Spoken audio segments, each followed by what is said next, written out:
السلام عليكم الخوت، مرحبا بكم معنا في قصه جديده. المهم بلا ما نطول عليكم، اللي عجبته القصه ما ينساش يدير فولو ولايك باش نزيدو نكملو قدام.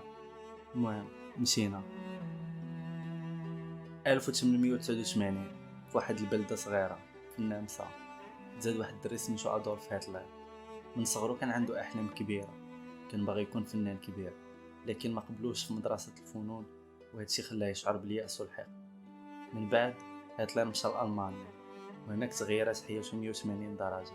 من بعد ما شارك في الحرب العالمية الأولى كجندي، رجع لبلادو وهو حامل في بالو أفكار خطيرة على العنصرية والسياسة.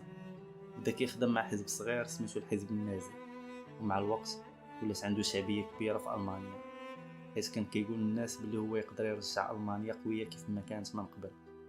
1933 والله هتلر زعيم ديال ألمانيا، وبدا كيدير قوانين قاسية بزاف، وكان عنده كره كبير لليهود. داكشي علاش بدات الحرب العالميه الثانيه في 1939 اللي كانت كارثه كبيره على العالم كامل. ملايين ديال الناس ماتوا بسبب هاد الحرب اللي دارها هتلر.